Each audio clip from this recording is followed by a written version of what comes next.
David, it's a question I've been being asked for many months about exactly what transpired between you and Field and I that resulted essentially in the breakup of Abel Danger. I admit I'm vamping here for a moment while I get everything set in the last seconds. Hello, David. How are you? Hello, Jason. Good to be with you. Good to be with you. I hope everything is working properly and that we're live right now. I think it is. So, David, it's a question that comes up all the time. People know that for many years you and Field McConnell did essentially a radio show, a podcast, whatever we want to call it, called Abel Danger, and that no longer happens. You and Field aren't really speaking anymore. What would you like to say about this whole thing?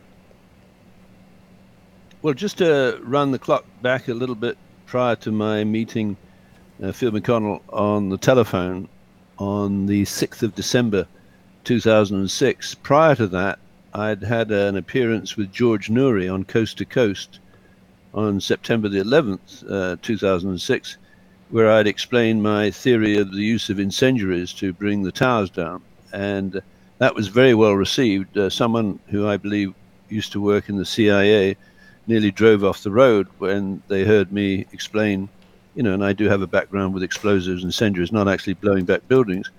And so there was a lot of interest, and there's a terminology that I'm now getting increasingly familiar with.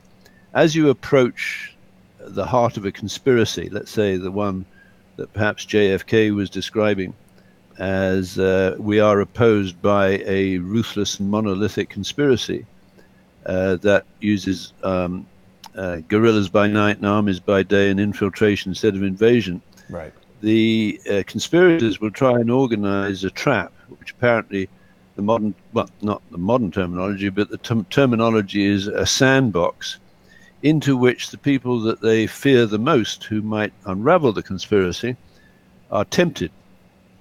So after my introduction to Field by a pilot whose name was Dan Hanley, we started to talk, and I was looking at the time for what could help me articulate into an American audience so that they didn't have to listen to a guy with a funny British accent. They wouldn't necessarily relate to someone who might expose the people behind 911. I was looking for a pilot who was familiar with maneuvers, military maneuvers and civilian maneuvers, who might be an American pilot, who might be able to articulate my arguments and share that with an audience in the United States. And fortuitously, Dan Hanley introduced me to Field McConnell, who became a marvelous friend, and I'm still a friend of his. And we started working on articulating the argument that I'd developed, that the planes would actually flown through remote technology on 911, and the buildings were brought down by pre-positioned incendiary devices in the elevator shafts. Right. And Field very kindly shared with me many of his insights. He had 23,000 hours of flying experience, a long time, well, he's a Marine Corps vet, Marine Corps pilot, Navy pilot, and his contribution in terminology or terms like check turns. I hadn't heard of that term, but when I saw that second plane go into the second tower, it banked and smoothly slid into the tower. And I felt as an engineer that that was rather weird. What he explained to me was when a plane banks, the nose goes down unless the working surfaces of the plane and the power available to keep it on an even keel are available.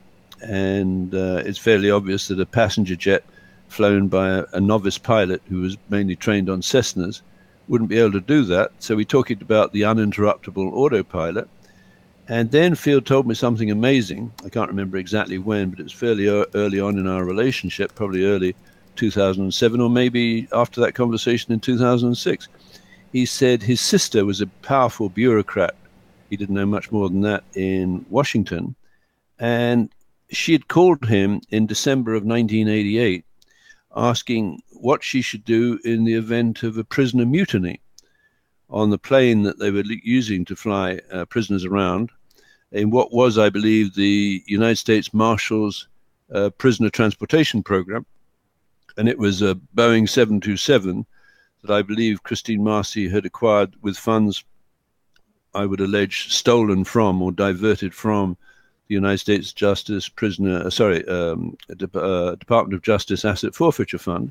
Right. And he'd explained to her that what she should do to protect the pilot and the crew against a prisoner mutiny on a plane was drone the plane. Yeah. And apparently he'd identified a number of planes that would be appropriate, that she could add to the what became known as the Conair fleet. And to the best of my knowledge, having studied this woman in great depth with Field and having Field shared with me his insights about his sister, I believe that Field, unwittingly perhaps, and Christine Marcy unwittingly or even unwillingly, were extorted or blackmailed into developing the Conair fleet such that it could be hijacked electronically in the event of a prisoner mutiny. And of course, that introduces a whole range of technologies, some of which, or many of which, have been patented by companies like Boeing. And so as I proceeded working with Field very constructively, right through to the time he flew out to Malaysia to discuss with government officials and air traffic controllers in Malaysia after the disappearance of MH Flight 370, which was a Boeing 777 extended range aircraft, which has mysteriously disappeared and it still hasn't been found. I think Field and I know where it ended up. We think it ended up in East Ukraine in the crash of what was alleged to have been MH17, but I think Field and I both agree it had been rebadged. Anyway, he goes out to Malaysia and he meets with a man called Matthias Chang, who's a English, well, he's a Malaysian, but qualified as a barrister in the United Kingdom in London, who had developed a theory that he shared with the public at large that MH Flight 370 was hijacked during a Cope Tiger exercise between, Malaysia and the United States and for various other allied air forces.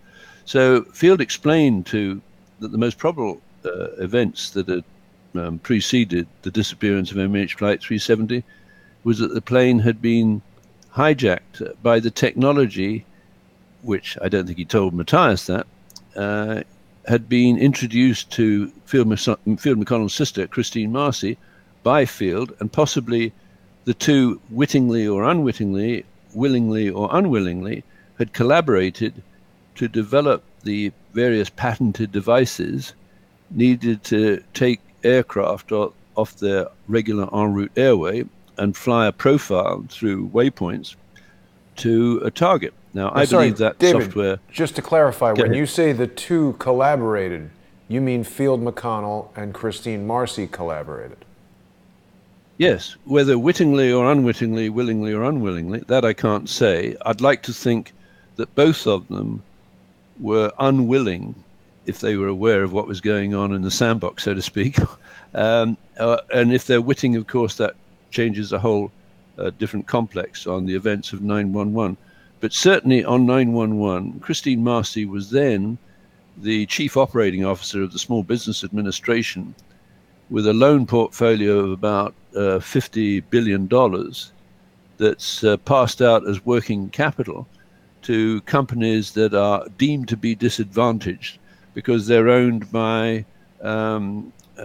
sexually, how should I put it, an alternative lifestyle or ethnicity or birth or color. And what the Small Business Administration has been corrupted into doing is putting together set-asides, which gives these companies a huge amount of loan money at very low interest rates because they're deemed to be disadvantaged, and to set up a company, for example, like SERCO's Base One Technologies, which was engaged in the Pentagon upgrade on the morning of 9/11 and would have been in a position. Wasn't that AMEC that was involved in the upgrades, and Base One was? Yes, yes. What was part Base of that One doing with Pentagon the renovation program? Oh, Base One. I'm sorry. Base One was part of that as well. Yes, AMEC was doing the upgrade of the Pentagon, the sort of the logistics, the concrete pouring, and all of that sort of thing. And of course, the public should know that Amex Canadian headquarters was at 425 Carroll Street, which you and I visited when we were talking about the Starnet production of hardcore adult and child pornography. Anyway, cut a long story short, I thought, and with Field, that we were making amazing progress on identifying the role of Christine Marcy, who was a charter member of the Senior Executive Service and at one time senior counsel of the Detention and Deportation Program of the Immigration and Naturalization Service, and on 911 was the chief operating officer of the Small Business Administration. And Christine Marcy's female partner, I mean, nominally she's married to a guy called Eric Marcy, but apparently Christine Marcy's female partner was a woman called Leonora Guaria, who was the chief operating officer of the Equal Employment Opportunity Commission, which had offices in building number 7 on, I think, the 18th or 19th floor. Don't hold me to that particular floor. But David, that would have given the two women. Let me focus you in more specifically on towards the end. We know in a general sense how you and Field got involved. We know that Christine Marcy has been involved in all these other things. There are possible trolls here saying these are theories, whatever it is. We know that Christine Marcy is Field McConnell's sister. She's a bureaucrat. She's had various involvement in a lot of different agencies. I've emailed her. I've called her. I've asked her if she can confirm or deny these allegations from her brother. Certainly the very fact that her own brother has made these statements give them some credibility. I mean, when Ted Kaczynski's brother called the FBI and said, I have information about this, they listened to what he had to say. Likewise, Field McConnell tells you, my sister did X, Y, and Z. It's not like you and I just arrived at this out of nowhere. Field told you that she's involved in various things. Field showed us an email exchange that he had with her as recently as 2018, maybe it was even 2019, where he claimed that she had surrendered. But people really want to know, David, about the split between you and Field. It's been blamed on me.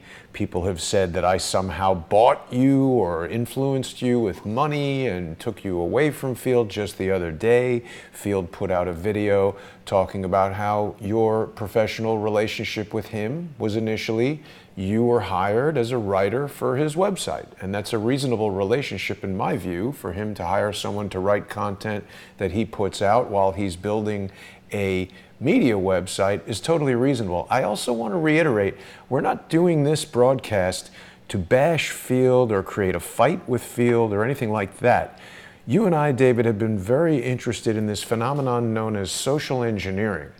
And social media, we're learning every day, is almost a battlefield for cyber, what do we call them? Cyber militias, cyber forces. Patrick Berge, who's recently been doing a lot of interviews on Crowdsource The Truth, has told us about interactive internet operations and how these things are used to sway public opinion, to minimize the reach of information that is deemed as harmful, like what you've pointed out with this Kinetic North America social engineering protection appliance. So talk a bit about what caused the fracture, what caused you to break from Abel Danger, and how do you perceive Abel Danger now and where you're going in the future? Okay, yes, absolutely right. Now, as far as I'm concerned, that website was founded by myself, right? Abel Danger was. Field brought in resources, some very capable, very people, yes, exactly. And I provided content, and Field and I, right from day one, and he wasn't paying me specifically to investigate Christine Marcy. He was paying me because back then I'm a pensioner, well, close to being a pensioner. He's a gentleman, you know, with a big or a reasonably generous pilot's pension. And he felt it appropriate that the work I was doing, he gave me $500 a month, I would guess for probably 4 or 5 years until my late wife passed away. And I was less in need of that kind of money for various reasons. Now, as far as I was concerned, the core research was being done by myself and almost exclusively by myself. What Field could contribute was his enormous knowledge of the flying events of 911 and his ability to communicate or articulate my rather, esoteric theories or technical theories to an audience in the United States. And I felt unless, as far as the academic solutions of what was behind 911, I feel very capable of doing it. What I feel less sure about is communicating that to a lay audience. They've got other things to do, they're in debt, etc., etc. So it was an extremely productive relationship.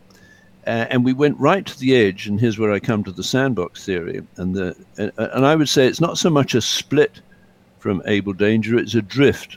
I've moved away because the interviews I was having with Field, where sometimes he'd put on a black wig and, make ad hominem attacks on people who weren't Christians or whatever it was, I found that inappropriate to what I wanted to do, was communicate the technical argument of what happened to 911.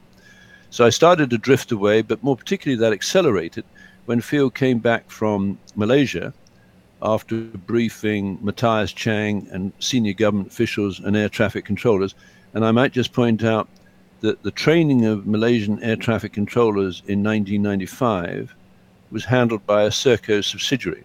And at that time, Nicholas Soames, who we've talked about before, was the Minister of State for the Armed Forces in the United Kingdom.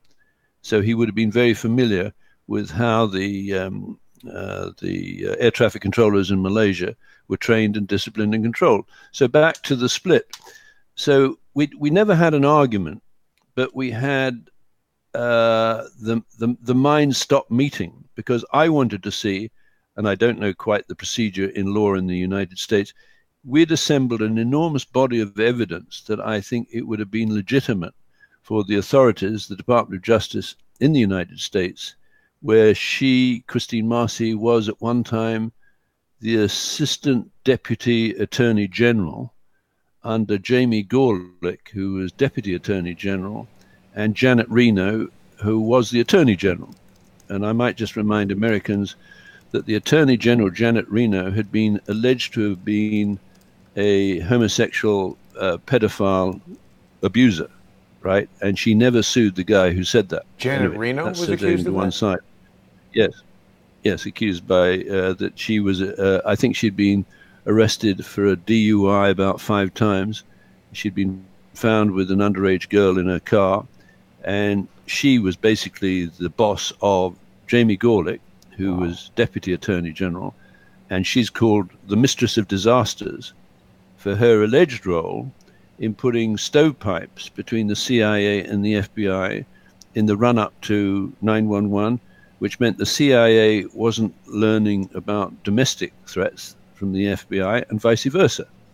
So you've got these 3 women at as you run through 911, who put together, I believe, a sandbox, and I wasn't using the terminology back then, that kept various key government departments from communicating with each other, such that they could use that gap in communications to launch an attack on the United States that I believe was intended to overthrow the government of the United States on 911.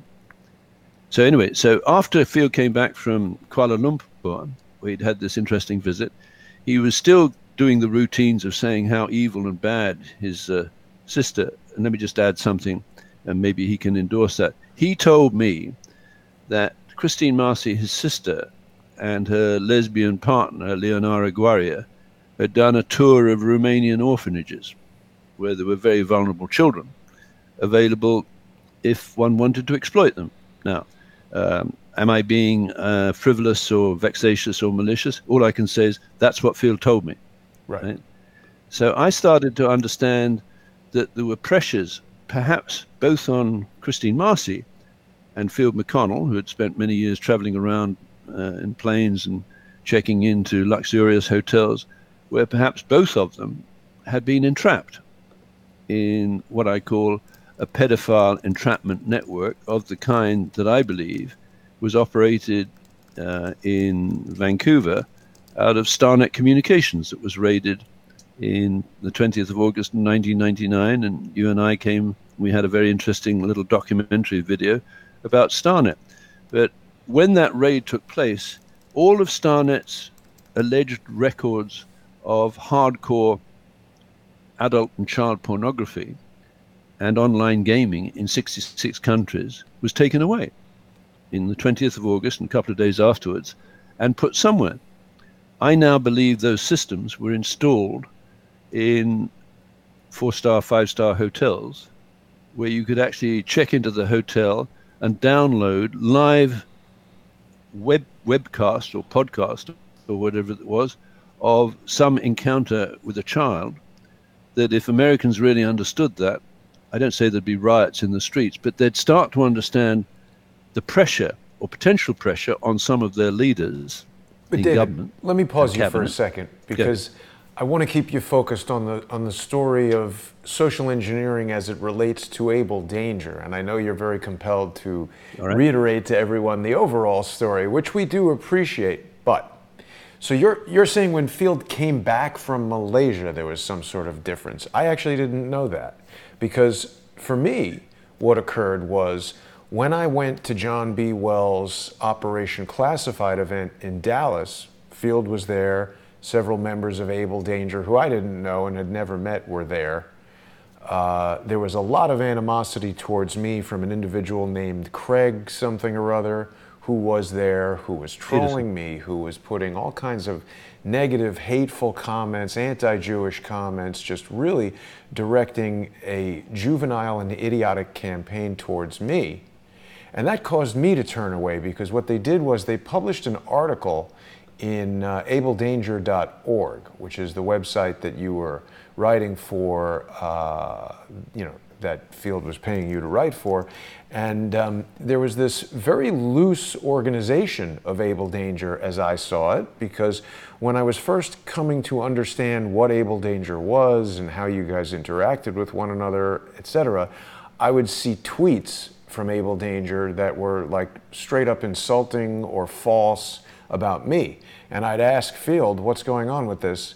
And he'd say, oh, well, I don't run the Twitter account. Or somebody would, post a video making fun of me. And he'd say, oh, well, I don't run the YouTube account, and I don't run the website. And it was somebody else running all this stuff, which to me seemed like a terrible example of operational security. Because if you're going to let any unvetted person run something using your logo, your brand name, obviously it's going to create confusion among the people who associate your brand with intelligent research and good stuff. So when an article appeared on abeldanger.org accusing me of all kinds of things that were untrue and there was no evidence for, I asked Field to take it down. And he told me he doesn't control abeldanger.org, somebody else does. And I asked him, here, we can see right here, from January, we've got a video that's accusing me of being a government LARPer. That's a picture of me right there.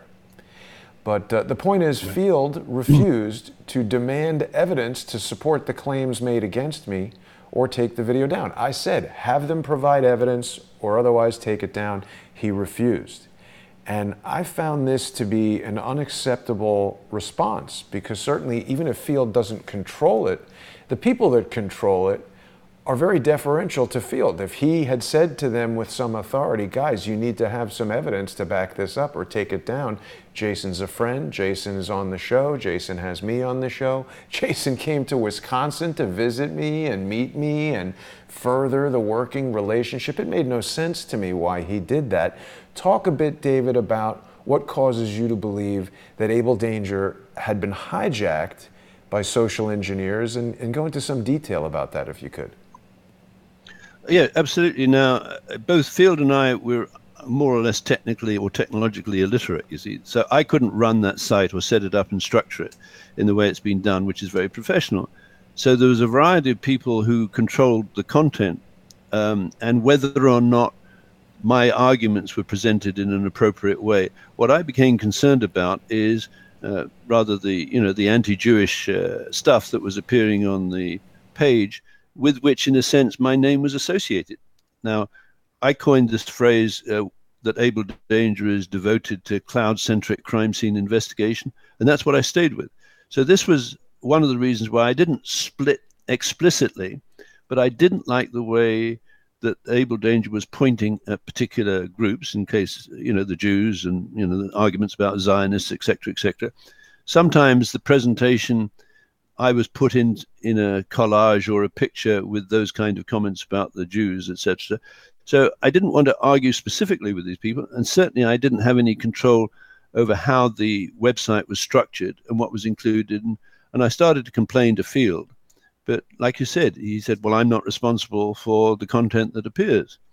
So, you know, I didn't feel comfortable about falling out with Field, but what I noticed is the effectiveness of what I hoped for in the original relationship, where he, bringing his own vast knowledge of flying events, could combine with my knowledge of, let's say, explosives and engineering basics and so on, could communicate to the public at large in the United States that you're dealing with, let's call it the, what JFK said, the monolithic and ruthless conspiracy that goes back years and years. And the only way I could see out of it without having an argument with these people is to leave, basically. And now my ability to explain why I left is, I think that's it. You know, I think they started to focus on ad hominem attacks. They bypassed my logic, which is when you have a criminal event, you look at the events that lead up to it. You don't ascribe the event to your pet hated group, whether it's blacks, Jews, browns, yellows, whites, Christians, Muslims, etc., etc. So I felt I lost, how shall I put it, my ability to steer Abel Danger in a non-manipulative way to communicate my theories of the events of 9/11 and associated, like the disappearance of MH370. And rather having a face-to-face argument, what I found with you is I'm able to articulate that system. And if you just go back to your collage, I think it's just worth it.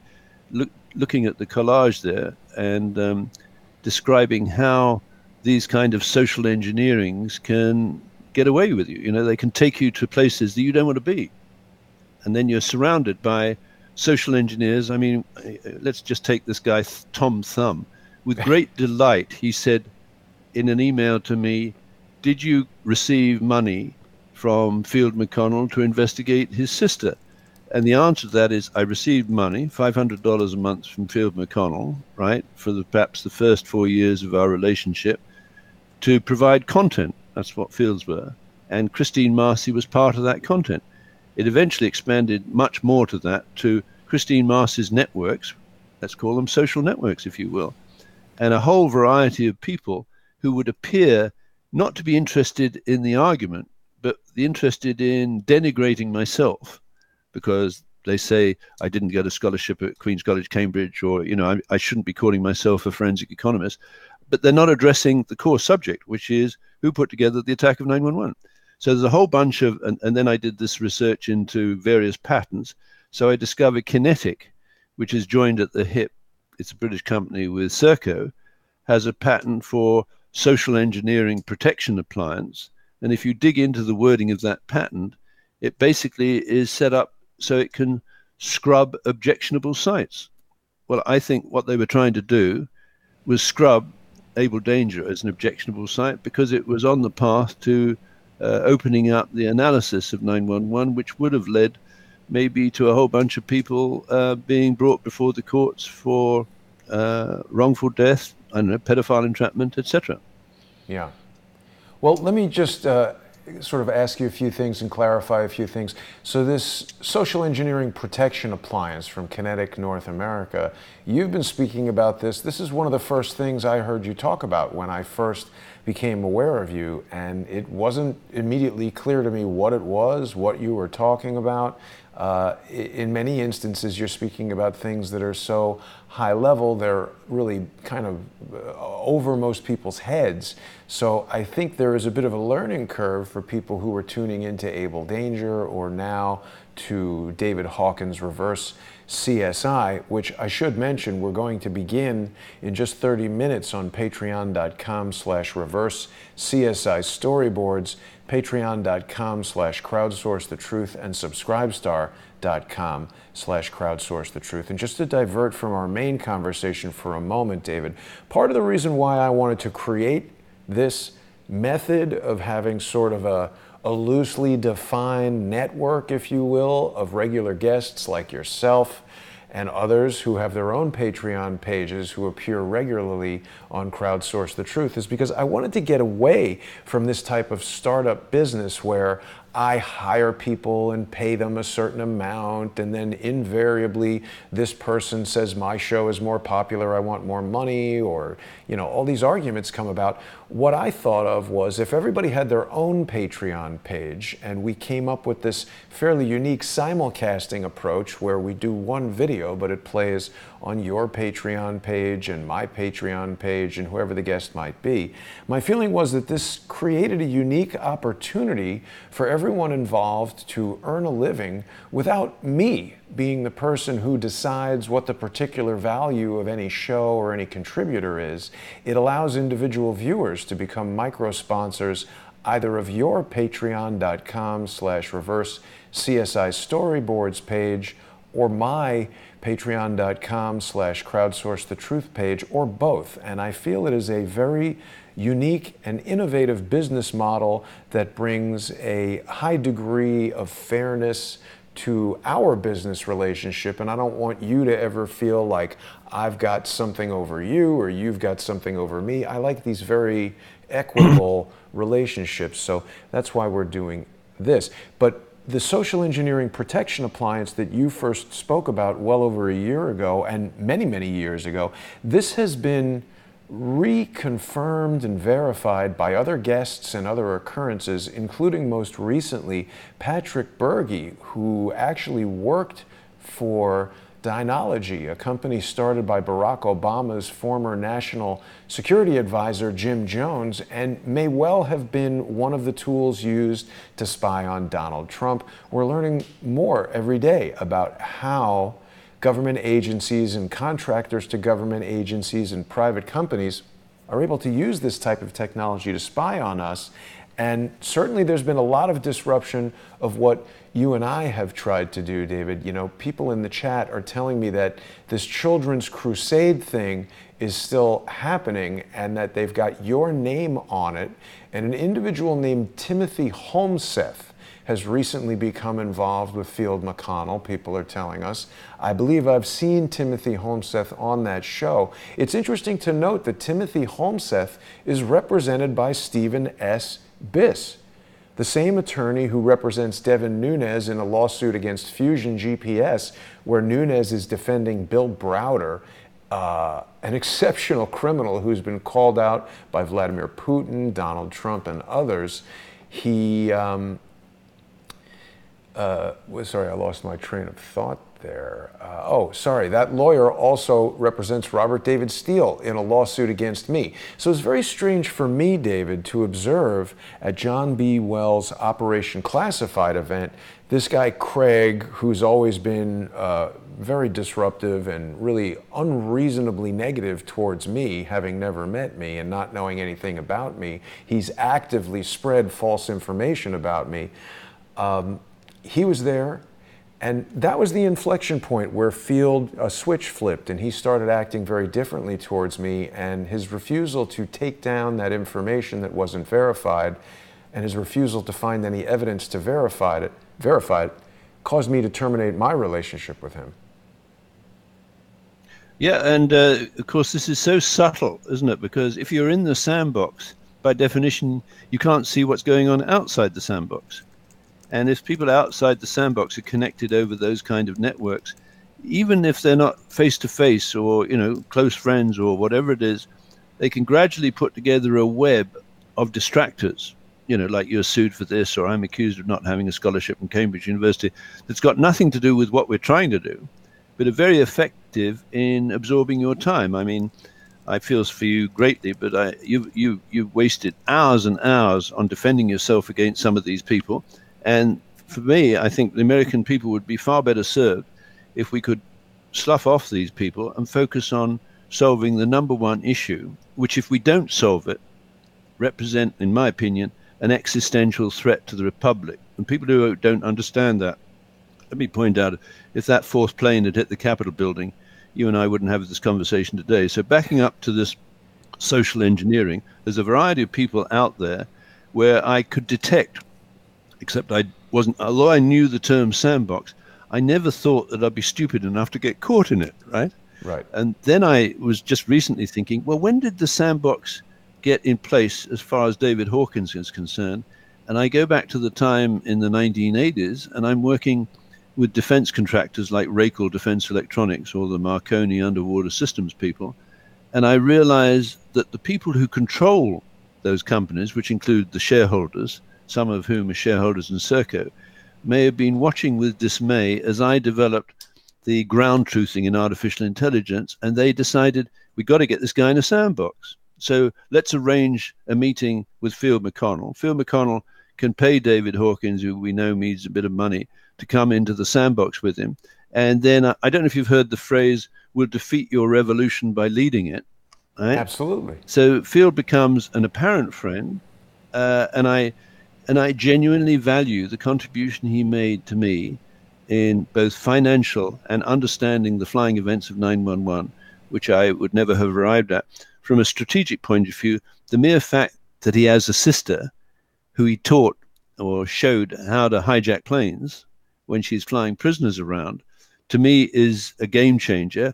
How many people in America understand that Field McConnell's sister, the co-founder of Abel Danger, where I was providing content, Field McConnell's sister was the person who got the Gore Hammer Award for launching JPATS, Justice Prisoner and Alien Transportation System, which allowed her, using that Lemelson prisoner tracking pattern, it would have allowed her to deploy prisoners into the crime scenes of 9/11, for example, outside the Pentagon and the World Trade Center complex, and actually deploy different skill sets amongst those prisoners, including environmental cleaners. So they go into the crime scene and take all the evidence away, what I call scrubbing. So I believe until and if, and God forbid they don't wake up in time, but like, the Japanese admiral who said we've awoken a sleeping giant, America should have woken up on 9/11, that was not an attack by some psychopath in a cave in Afghanistan. It was a very sophisticated, layered, coordinated attack from isolated groups who didn't know what each other were doing.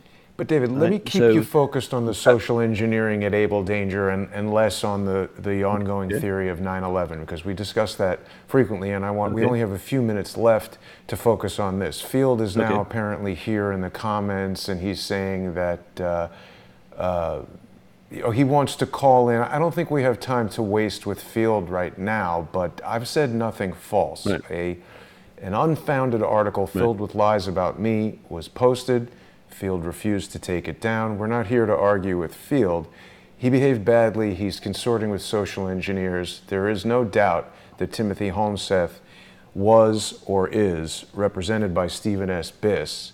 Stephen S. Biss took part in a $21 million escrow fraud and had his legal license suspended. Stephen S. Biss is named in emails provided to me by Manuel Chavez, and doing all kinds of things that do not seem to me like the type of things that lawyers should be doing. Field had an opportunity to communicate with you and I months and months ago when I had posed the request to him. It was a demand, actually. You got to have evidence or you got to take that down. I'm not saying anything false about Field McConnell. If you'd like to have a conversation with me after the show to straighten this out, we could do it. But until he comes clean on these things, he's not calling in and disrupting this broadcast. I'd also add, David, I received a lot of emails from people who were saying that Field was abusive to you on air, that he was ignoring things that you were saying, distracting people from what you were saying. I don't mean to distract people from the conversation about 9/11. I just want to sort of put that conversation on hold for a moment while we continue talking about this, because in just 5 minutes we're going to wrap up and we'll continue our discussion today on patreon.com/reverse CSI storyboards and patreon.com/crowdsource the truth. So what else can we say about this social engineering situation in Abel Danger? You've used the term sandbox many times. I want to make sure people understand what that sandbox is exactly. We're not proposing that you were actually placed in a children's sandbox with plastic toys, you know, digging around in the sand. What do you mean by sandbox? Maybe you could just put the original collage up on the screen so we can refer to that. Sorry, David, before we answer that, right I'm just quickly reminded by Winston, who had contacted me about getting you in touch with the Lawyers Commission for 9/11, and I keep forgetting to do that. We've got to do that either this weekend or very soon. The Lawyers Commission for 9/11 wants to have a conversation with you, which I would add, you know, one of the allegations in Swigert v. Goodman, the frivolous, vexatious, and essentially fraudulent lawsuit that the brother of George Webb has brought against me. One of the allegations is that you, David, have been perpetrating a fraud with my cooperation to present some false hope to families that lawsuits for wrongful death could be brought. I think that's totally incorrect on David Swigert's part. I think you have theories and evidence and information that absolutely could contribute to an ongoing lawsuit. The Lawyers Commission for 9/11 Inquiry is actively engaged in multiple lawsuits, and clearly they want to consult with you. They could bring you in as an expert witness. So everything these guys are trying to do is designed to suppress you. Okay, so let's go back to the question about what is a sandbox. My understanding of a sandbox, and I don't have a background in intelligence, but I can read and infer, is you set up a sandbox beside that which you wish to defend, right? And my argument is that they've created a network for organized crime that is engaged in pedophile entrapment and murder for hire and gaming in 66 countries. And that's the heart of the beast that they want to defend. I come along and I start suspecting that that is the case. They need to park me in a place where they can find out what I'm discovering in real time, if you will, and head it off, right? Divert, distract, decoy. The limit is they could kill me, right? And that's on the table for everyone. But you see, and that question was asked to me in a recent conversation about 2 hours ago. Why don't they kill you? And I'm saying, well, if they think that I'm smart, it's better that they find out what I'm capable of discovering, right? So that they can thwart it, because people are going to come in behind using similar arguments. I mean, the greatest legacy I can have, I think, is this reverse CSI approach to a crime scene, where you go back through the events that end up with someone scrubbing evidence, right? So for me, the sandbox, the tool, the use of the sandbox is to put the people most likely to discover, uncover, reveal, and communicate the conspiracy, and then try and divert and distract them. So they bring up the Tom Thumbs, who's that guy, the agent SERCO guy that used to explore Kevin my Marsden, credentials, etc., etc. Kevin Marsden, recently back on the scene. Yeah, the sandbox is to isolate the most dangerous inquiry from the conspirators' point of view from the crown jewels. And I believe one of the crown jewels for the conspirators is that the information technology network of the National Crime Squad in the United Kingdom in 2000 was outsourced to SERCO. So SERCO controls the information, the data, and the evidence necessary to solve the crime. And at any time, it could actually scrub that data from the record, you know, this is George Orwell, put it down the hole, or deepen the encryption so people can no longer discover it. So I think a sandbox, they've failed. That's why they're mad. You see, when I drifted away, forget any personal attacks. I've always tried, Field I consider my friend, right? But like all human beings, they can be manipulated or deceived, etc.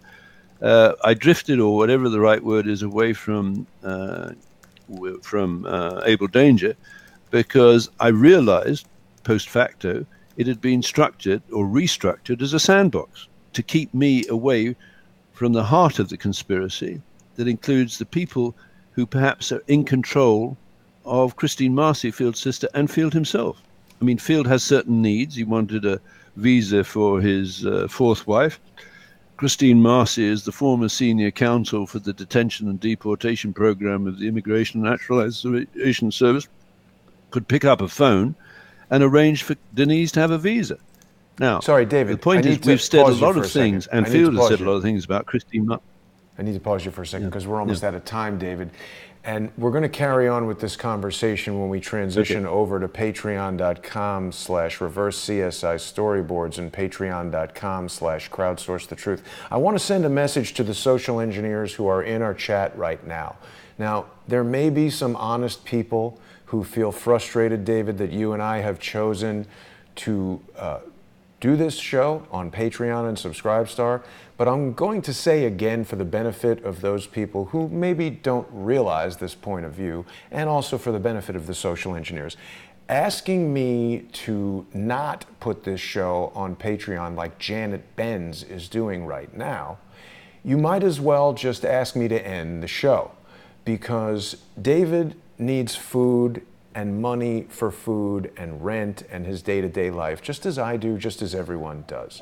So people who are saying that we're trying to suppress this information by putting it behind a paywall are incorrect.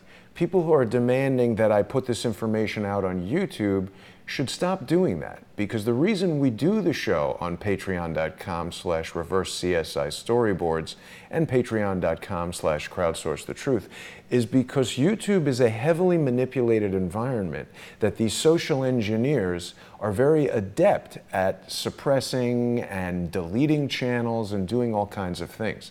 Additionally, there's no way for us to do this show in a sustainable way if we're relying on putting it on YouTube so everybody can get this information that they obviously find valuable enough to come over here and demand that you and I spend hours preparing these shows, delivering these shows, spend money on equipment, electricity, rent, all the things that you and I need to spend money on to deliver this information to people.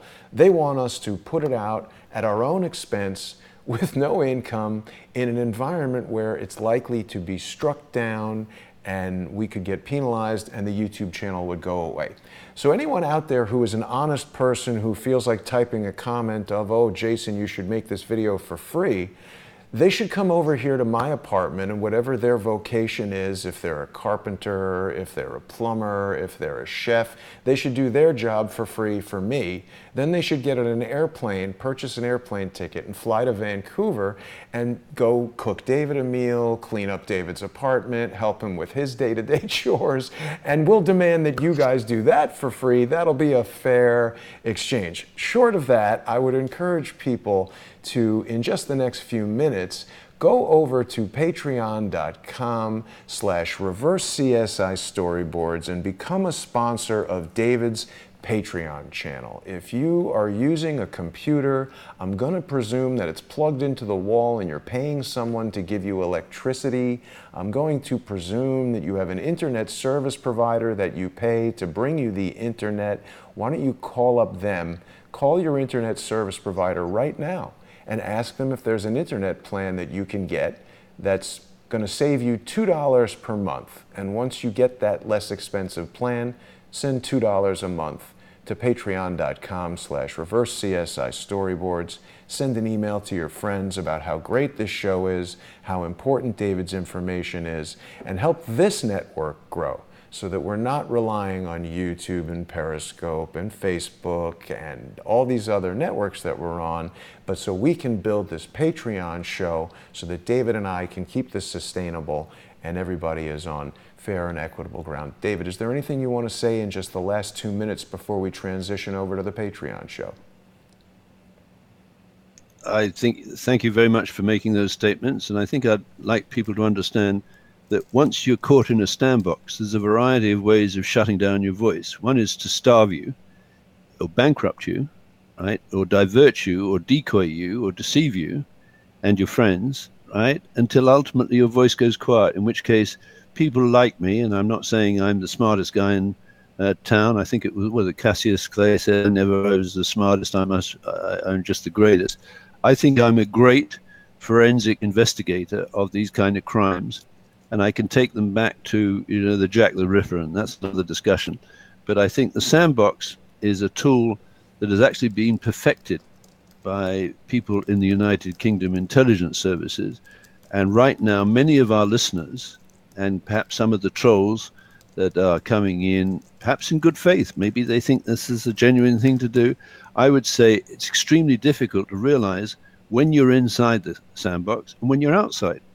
And I think I'm in a sort of halfway house at the moment. There's still part of me that's inside the sandbox that I would like to think that the people I grew to like and help me are genuine people. And I think I believe that the bulk of them are.